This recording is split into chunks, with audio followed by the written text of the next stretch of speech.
Hello, ladies and gentlemen, and welcome back to the Battle of the South.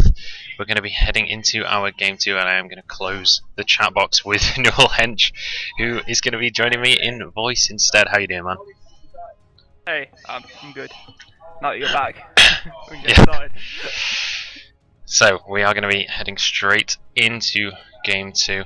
Obviously, we're going to be seeing Plymouth again on the blue side, and this time, similar bans so far, 3 champions the same being banned out. Reading the the chat in the pre-game lobby, and Cogs of War not particularly confident going into this game, but we shall see. Historically, Black Holes have been a stronger side, but Bristol guys are pretty good, in my opinion. Yeah. I'm 90% sure Cogs of War are Bristol. I've met them in person, so if I've now forgotten, I am very sorry. I believe it is Cogs because Magmar is usually on the squad, I believe, as support, but he is at Bunkslan with me instead, so he's not going to be able to play, unfortunately. But a Mumu ban actually coming out. I've got to assume that that's a target ban at Agriasa. Agriasas, yeah. I can read. Okay. And then the final ban going to be Irelia as well. So relatively standard bans. We see the Vi ban coming out. Pretty interesting. I would have said it was a target ban due to last game, but Georgie Lol was playing the Pantheon last game, so perhaps it's just a ban that they don't want to go against an all-in composition, something like that. But we are going to see Jarvan being hovered. I would anticipate that being locked in. I mean, aside from maybe Rek'Sai, Jarvan is definitely the strongest jungler in the game right now, and he can fit into so many different compositions. It's almost like a flex pick because of the different playstyles you can use on him. There's still Lee available, of course, Lee being the staple of competitive League of Legends, however much they try and nerf him. People will still pick Lee. But we're not seeing that. Slightly surprised to see a Pantheon picked so early, especially with the other team already having picked their jungler, most likely. Though it could be, as you said, Jarvan in multiple roles. But it's unlikely, I think, to see a Jarvan and a Pantheon in the same comp. Yeah, well, let me just sort of clarify. When I said flex pick, I didn't necessarily mean in different roles, but I mean the way you can play Jarvan. You can play it as a super aggressive jungler, you can play it as a passive farm jungler, you can go DPS, you can go tank. There's so many different options when you're playing Jarvan that it's just a really safe pick. And going to see Graves locked in as well. Really strong AD carry at the minute. Obviously you have a lot of area of effect damage, so if they're able to force these big team fights, Graves is going to be really, really strong. He's also one of the strongest laners in the early game. You can make a mistake at level 6 and you're dead against Graves. The smallest mistake, depending on what support's with him.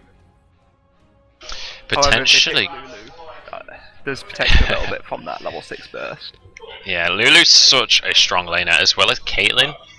Could mean that Graves has a really, really hard laning phase, to be honest.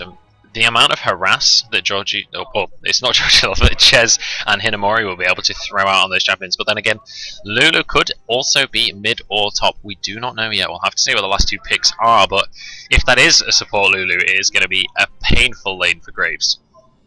It is a very strong lane. It's a very good Lulu pick here, I think. It's very strong against the Graves in the mid game, the late game. If it's a solo lane, it's very strong in lane. The Caitlyn Lulu harass is very tough to fight against, though Nami heals would help against that if they choose to go with. But yeah, we'll have to see. Karthus actually being hovered over. Very interesting. I'll be surprised if we see a Karthus, to be honest, but looking at the I nearly said cognitive Cogs picks, actually locking in a Gragas as well as a Nami. Nami, relatively standard. Starting to fall a little bit out of favour, but still pretty much a staple pick in that bot lane. And Gragas, now there's sort of 2 ways that we could see this. It could potentially be an AP Gragas mid, something that we very rarely see, or it could be going more of that tanky Gragas build and heading towards that top lane. We'll have to see. Neither of them really in the meta at all at the minute. The tanky Gragas most recently in the meta, but since his rework, he's not really seen that much play. I've seen a bit around. I mean, it's a very strong laner, especially against someone like Lysandra because of the sustain. Uh, Just you tend to lack the damage in the late game, especially with a Pantheon who will scale off as well in the late game. And even Graves. Graves has got very good burst throughout the mid game, but later on, his short auto attack range is gonna be punished compared to some of these stronger late game carries, like Caitlyn. And it looks like if this Ezreal is locked in, it is going to be a top lane Gragas. I would anticipate the Ezreal going mid. Now, the Ezreal, bit of an interesting pick because there's two ways you play this. I mean, generally speaking, what we've seen in the past was AP Ezreal mid. However, as of recently, a couple of weeks ago, Faker ended up playing AD Ezreal in the mid lane on OGN, and since that, I missed that. It's very exciting. Yeah, since that we've seen quite a few more AD Ezreals picked up in the mid lane, so I'll be interested to see if they do go for that. It would explain the sort of AP top laner that they've picked up as well. It perhaps could explain the composition a little bit more, but if he does go AD, with Pantheon and Graves, it could mean that Georgie Lol can just build so much armor and just get so tanky really quick, but we are going to be seeing the Lulu support, so Nami Graves could have a very hard time in the spot lane. What I'm going to do is I'm going to cheat and look at his runes and masteries to see which. It looks like it might be an AP Ezreal. Okay. I'm a smart one. Which is quite an interesting pickup anyway. I mean, against an Ahri, you're going to struggle to land that burst. Yeah. He's hit the ultimate and the W. Really, I mean, he will have enough burst damage to kill Ahri in the mid game. It's just, can you hit it? It's very. Yeah. And if you don't hit it, you've got a minute to wait. Is the problem with AP Ezreal. Yeah. It's really tricky against that Spirit Rush as well. Yeah. Yeah. AP Ezreal is potentially very exciting. I'm slightly afraid he's just going to get hit by a charm and die before he does anything. Yeah. Keyword being potentially exciting. Yeah, very, very squishy champion as well. And he has a lot of escape, so he can dodge things all day. It's as soon as he doesn't dodge one, though, it's going to be a very tough time in mid lane. Yeah, so going to be seeing. I mean, how do you feel this game's going to go? Looking at the two-team compositions, we've got a bit of a weird composition coming out from Cogs, and pretty normal composition coming out from Plymouth. So, I mean, how do you feel this one's going to go? As you said, the purple team are going to fall off a bit later on in the game. I feel that Cogs aren't very confident in this game, so they've all gone with things that they are confident on. They've, instead of trying to stick to the meta game, they've gone with what they know. At least I hope they know, picking those champions. And they've all picked very strong laners, apart from possibly Ezreal. And even with Ezreal, they've got Pantheon, who is one of the best early game junglers at ganking and just damage-wise. Yeah, so going to be looking to try. I think that's their plan. Survive, like they've given themselves, they're weaker individual players, so they've decided to give themselves a very strong early game as a chance that if they get through the lane phase, then they might be able to play the map better late game. I think is what they've got to think. Yeah, I think this game is going to be a lot down to the junglers. I mean, Agriasas is going to be wanting to gank a lot early playing that Pantheon, but against a Jarvan can gank from level 2. Like, he can just go straight into a lane. With that knockup, he's a very, very difficult champion to sort of avoid in those early levels. And if he's able to get some nice counter ganks off, could be really, really detrimental to Cogs. They should have quite good escapes with all their solo laners having a dash. However, Gragas will have to use his dash aggressively if he wants to win lane or even break even. So it might be a matter of just waiting to see when the dashes move in each lane and then go. Indeed. There's one of the problems actually with Ezreal mid is the fact that you do need to use your dash for damage because it's got a big AP scaling. You have to E at them, which is terrifying. And if there is a jungler in that bush and you E at them, you are a dead Ezreal. Yeah. And I mean, obviously, only going to have that flash to escape once every 5 minutes, and realistically, flash doesn't get you too far away. So if Jarvan's going to be there, if you ease in, flashes away from the EQ, you're going to die into the Cataclysm. So it's going to be a tricky spot if he does use that E aggressively. But we'll have to see how it pans out. I mean, looking at the borders, Plymouth do have a significant advantage in sort of rating across their players. In season 5 now. It could have all changed. It could have all changed. Everything's changed. It's a new season. I can't live in the past. I'd really like to see Cogs invade here. I mean, this is one of the ways they take the game. They've got a strong level 1. If Gragas levels E, they've got a lot of CC, and Nami takes bubble, as well as good damage. And I feel like, as you said, like we probably expect Black Holes to win. And when you're in matchups like this, you've got to think, how can I get that edge? Like, as we know all too well, as when we played as an admin team, one of the ways you beat a better team than yourself is you get kills at level 1. It gives you a big advantage. It definitely is, and also gives you a big morale boost heading into the lane phase. I mean, people always underestimate quite how big of a deal it is to have that right mindset going into a game, and we are going to see the Cogs heading into the enemy jungle. They are going to be spotted out by that ward. I think they could have killed that ward, to be honest, if they'd I'll just attack that, but gonna just dance on the ward instead. Not gonna be able to get an invade off, just showing off their abilities. And actually does land the bubble onto Ches, but nobody in a position to follow up on that one. I believe it's actually, isn't it 5 gold to start with as well? Bubble and auto. Ah, touche, 10 gold, you're correct. Combo it off. So that's basically the game in the bag for Cogs now. Oh, we got 8. All chat is telling us 18 gold. He's got their support passive and got 2 autos off. So that pickpocket, it is over now. This is exactly what we're talking about. I mean, if we have a look at the gold now, we've got 23 gold in the pocket of Nami and only 12 in the pocket of Lulu. So pretty significant difference heading into the lane phase. And we are going to be seeing Agriasas is going to be starting on the Gromp if he gets there in time. He's heading over to there now. Georgie Lol going to be starting on this Grug. So both junglers will be finishing their route around sort of 330, 340 at that red buff, and possibly could end up seeing a bit of a fight in the top lane. However, Pantheon and Jarvan, neither of them finish their route too healthy if they do both buffs. So we'll have to see if they do opt to go for a gank or whether they just head back to base. I'm interested to see this new Ahri. We already have seen a little bit of trading where you throw the Q out and then you can just sprint at them and auto attack them. There's not much they can do.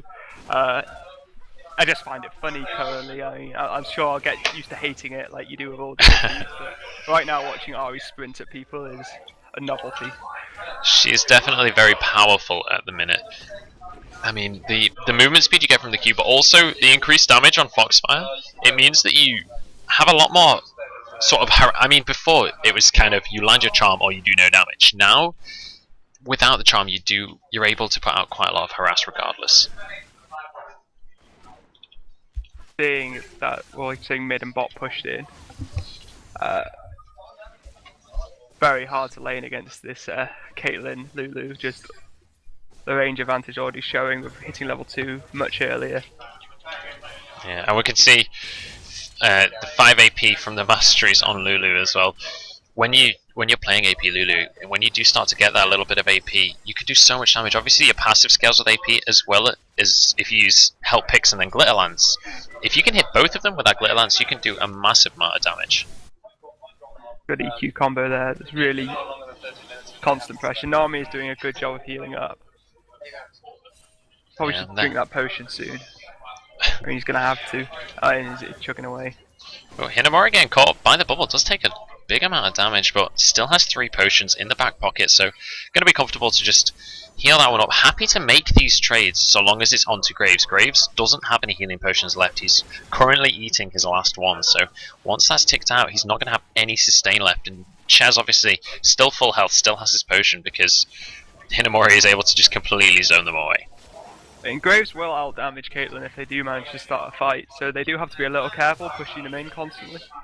But as long as they can keep it shoved to tower, you'll see this CS lead grow. It's already twice the CS, 20 to 10. Yeah, and I mean, up to this point, they've been perfectly comfortable pushing this lane out because they know that Jarvan started the red buff. They saw them, they scouted it early, and they were able to determine that that was going to be where they came from. And as well, from the timing of their lane opponents getting in from lane, they know that oh sorry, Pantheon, not Jarvan, but they know that they went and helped with Grom, so they knew that for that sort of first 4 minutes, they were not going to be ganked. They were not even an option to be ganked. So more than comfortable to just shove onto tower, and as you say, start to build up a pretty significant CS lead. I think the only lane winning right now is the top lane guy, I guess, for Cogs. He's winning by 2 CS. Yeah, so all of these lanes doing really well for Plymouth so far, and the Black Holes doing an excellent job, and actually Ezreal taking a good chunk of damage, but BrianCox is going to be out of mana in that mid lane, so not going to be able to have too much kill pressure. A lot of damage comes down. There's the Glitter Lance. The Piltover just misses though. Heal at the last second comes out from Forafox. I don't know how you pronounce that. Here looking to bait it in. I mean, this is very dangerous. Playing with fire. It is indeed. If Ches can get a headshot with a Piltover, that is a dead Graves. But Graves is going to head back to base. Actually, no, he's cancelled it, and Jarvan is behind the tower. This could be disastrous for the red team right now. They're sticking around. This is going to be pushed in by the blue team. Plymouth looking to go for this level 4 tower dive, and I think they can pull it off as well. All of the summoners are available. That is going to be no knockups come through. Killing Spree is going to go down there. Hinamori picking that one up, and Jarvan having to tank out the tower a little bit. Hinamori actually taking a lot of damage. The heal may have to come out. Ches now going to be taking it down. They're all so low, but they don't have the damage. And the heal at the last second saves Georgie Lol. They get both kills, and that is just beautifully played by Plymouth. I would like to see the exhaust come out from the army. It was a little disappointing. Or the flash come out from Killing Spree.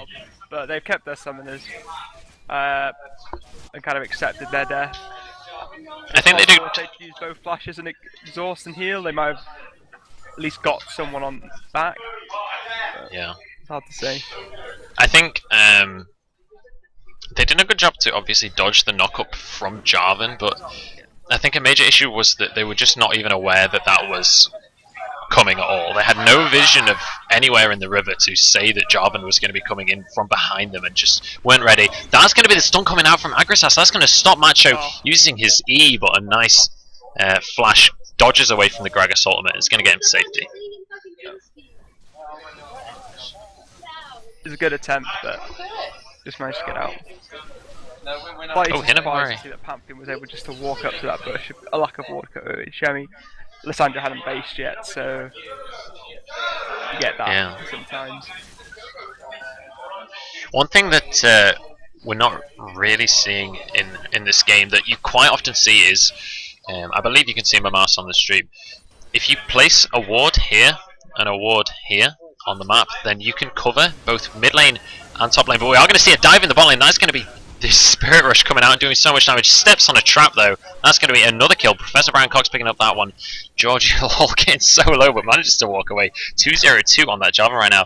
And Plymouth so far keep on getting away on such little HP, but this is going to secure them. The bot lane tower is so low right now. Only 400 HP left. That is going to go down. In fact, they're going to let it stay up for a bit, deny some of that CS, and now we're going to see Macho trying to force a fight in this top lane. That's going to be level 7 for Gragas, able to trade some damage back.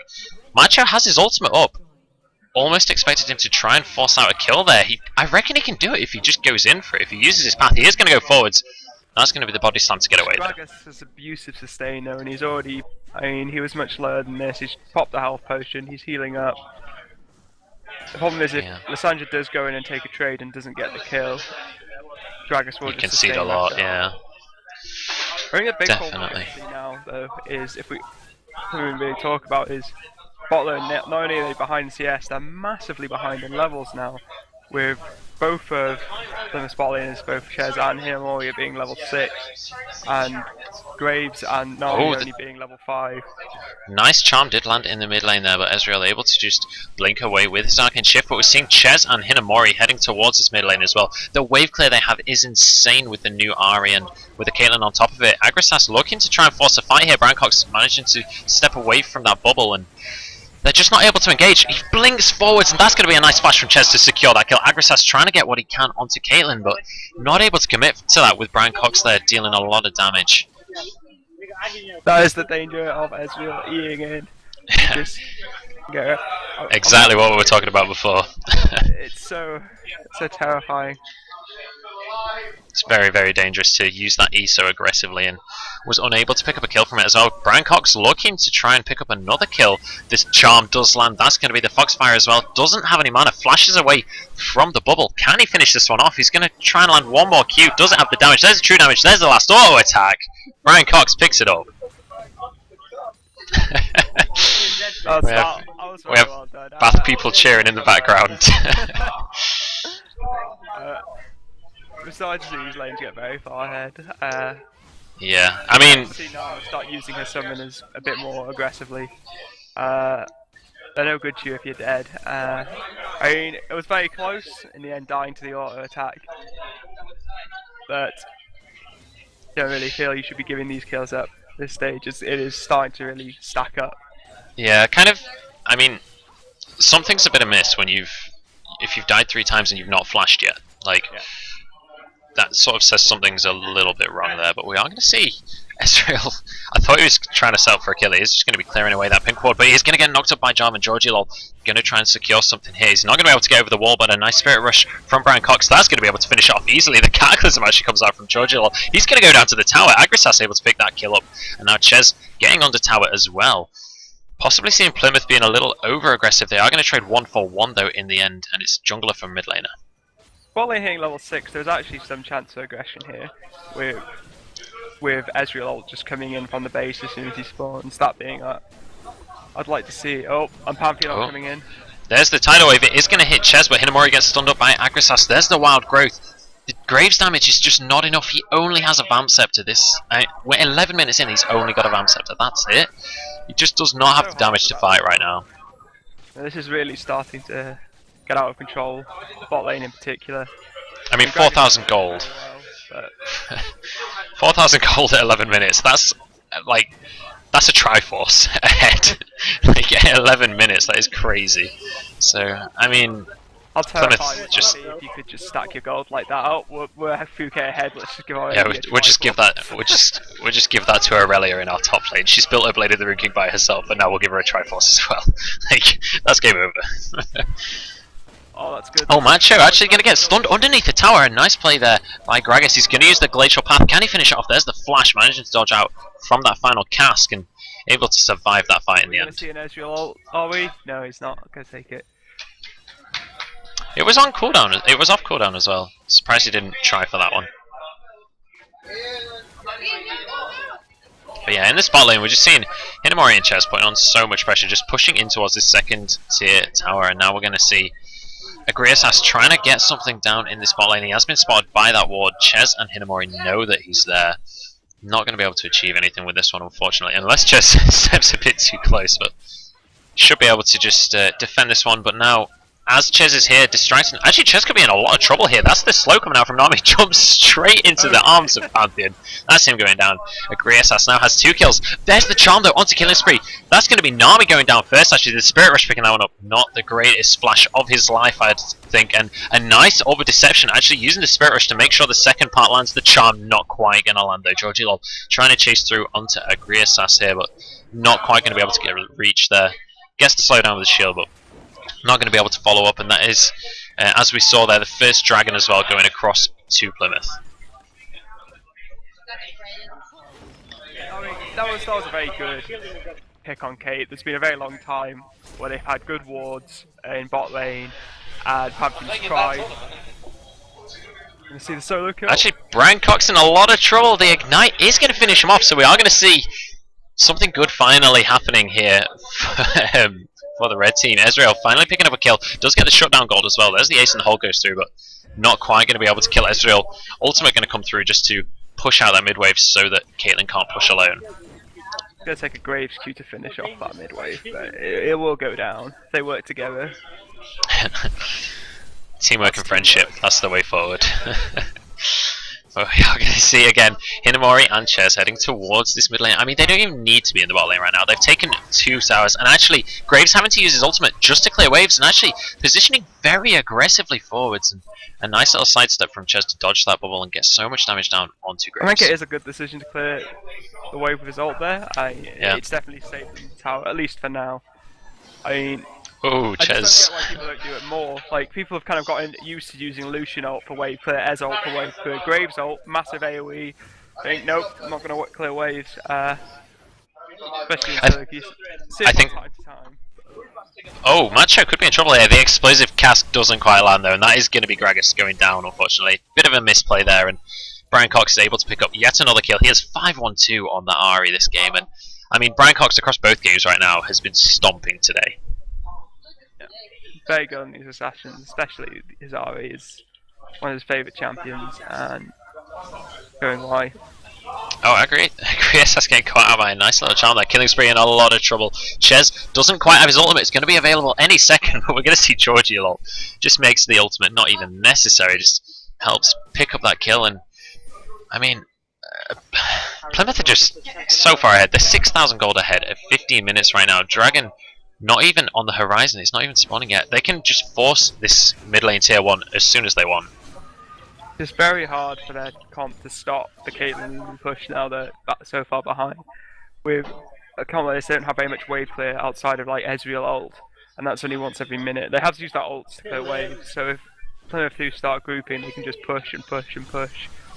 Oh, a nice charm in this top lane onto Ezreal. Doesn't have the Spirit Rush quite available. If he'd waited 5 more seconds, he could have got that kill, but he may actually go for it anyway. Obviously, has the ultimate, able to dodge the Ezreal ultimate. He has the damage, or does he? Orb of Deception is not going to be there. Doesn't have the mana. There's the Foxfire. The final auto attack goes through. Brian Cox able to pick up 1 kill, but now he is completely oomed. Can Gragas finish this one off? Manages to pick up. I'm not sure where all that mana came from. I think he just leveled up, but he's getting so low. The health bar is taken away, and Gragas finally picks up the kill. The Calculist giving him so much mana regen there and health regen as well, and he's going to be happy with picking up that shutdown again. It is one of the things you see which separates the really good Ari players. It's how many times you can eat auto attacking through your combo. I mean, Ari didn't have very much mana there, only able to do Spirit Rush plus Q, but in between all the abilities was just autoing, gradually wearing Ezreal down. Oh. Not making a highlight reel, I think. Yeah, interesting ultimate there. And this could well be Gragas going down. Does have his body slam, but actually used it into Georgie lol. I think he could have escaped with that one, but that's going to be the Lissandra ultimate, just locking him up. Actually, a bit of a kill steal by Georgie lol, using that Dragon Strike just to finish that one off. There goes the tier 1 top tower. They've got the tier 1 mid tower as well. Killing Spree trying to get a tower back, but Ches is not going to let that happen. Look at the crits go through. That's 2 auto attacks. He's half HP. Killing Spree knows he's going down. I'm surprised he didn't just try and go for the farm. Oh, interesting flash. Interesting heal. Sadly, too late. Not enough hit points. Caitlyn has a lot of range as well. The idea was there, but not quite the. Just Caitlyn ult is a brutal one. Yeah, so not able to pull anything off with that one, unfortunately. And Brian Cox right now 1v3 in this mid lane, and he seems more than comfortable. Does get stunned up though, but they just don't have the damage. Brian Cox manages to dodge out the bubble with the Spirit Rush, picks up 1 kill. Hinamori does get an assist on that one with the shield, and now he's chasing for 2 more kills, but the exhaust goes down. That's going to be him going down. Agrias has doing an excellent job, but he goes down as well. He's finally taken down. There's the shutdown for Macho, and now Ches slides in from the side with that Calibanet, picks up a kill onto Nami. Nami not having a good game here. Brian Cox are being very aggressive now. They feel like they can't lose. I mean, if Cogs have any chance, it has got to be soon. They are if the team's overextending. You've got Gragas ult. As much as it can, you can see be horrific and miss everything or knock everyone away. The perfect Gragas ult is still one of the best things you can have in League of Legends. Splitting up a team. They really need it to be under tower. Maybe knock Ches away from the rest of the team, but it's definitely going to be a tricky one. I mean, look at the goal. 11,000 gold difference at 18 minutes. That is a huge deficit. And I mean, they need a miracle right now. Yeah. As well, if we take a look across the board, I mean, even just the supports, there is a 2-level difference between those guys right now. That is absolutely massive, and I mean, supports basically rely on their base damages. And I don't really know what to say. Red team gonna really struggle to get back into the tournament. I'm surprised we haven't seen Plymouth just group up and force mid lane right now.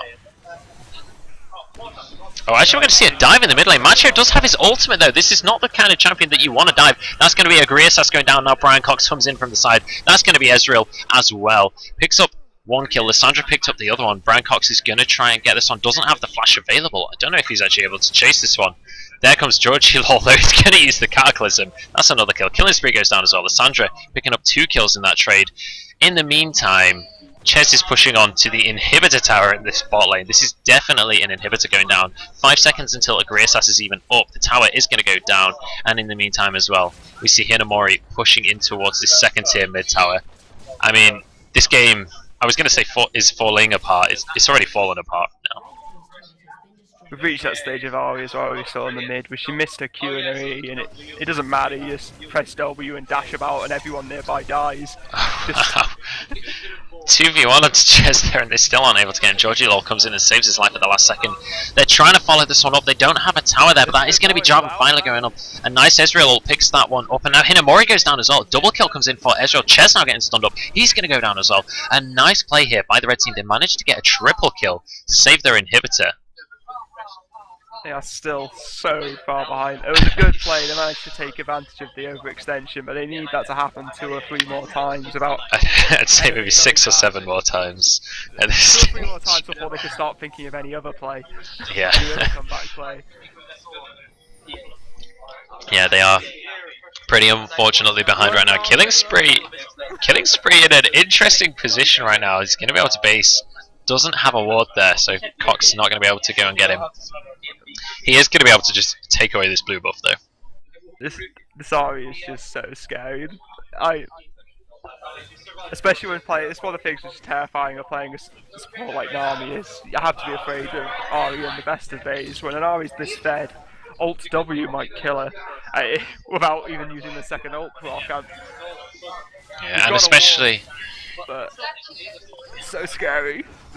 Especially when you see a player like ProfBrianCox's on it, when I mean you see the repositions from the Spirit Rush to get the second proc of the of Deception to hit on its way back, and that second proc obviously doing true damage is just so powerful, and that is going to be a blue buff actually donated across onto Macho, so he's going to have the cooldown reduction on his ultimate and on those Qs. And Hinamori actually starting to do a lot of damage. Look at Griasas's health there, just from the harass from the support alone.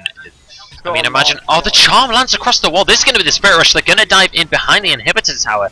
Actually, Ezreal gets away on about 10 HP. That's going to be a Griasas going down, though. Gragas trying to chase this on. Does manage to finish it off. That's 2 ultimates used, though. Killing spree now. Going to go down. Ace in the hole picks that one up. Gragas is all on his own here. Manages to pick up a kill onto Hinamori, but Georgie Lol is going to chase for this one. They could just be taking inhibitors right now, but they want to go for the kills. The Flash W does not land, but there's the slow from the red buff. There's the smite as well. They're getting what they can down onto him. He's very tanky right now, though. They're taking a long time to kill him. Lissandra just can't get in range right now. There's the W, though. Finally finishes that one off, and Ches is finally looking at getting this inhibitor. Caitlyn did go very low there for a second. I was thinking as we... Oh, and there's the surrender. Oh, surrender comes in. So, GG well played. Plymouth picks up the second game in a row. Convincingly, to say the least. Really well played by ProfBrianCox there. Just manhandling his enemies right there. So this puts Plymouth at the top of Group A, and a place they'll probably hold. I mean, next week they'll play the same games again, and realistically, I'm not sure Cogs will be competing with them. However, Cardiff, if I remember who's playing, they should be looking to think about their game today. They just fell too far behind, and see if they can do better next week. Yeah, it certainly will. We are going to head to a short music break before we head into our third game of the night. But do not go anywhere. It's going to be an epic finale, to say the least. Don't go anywhere.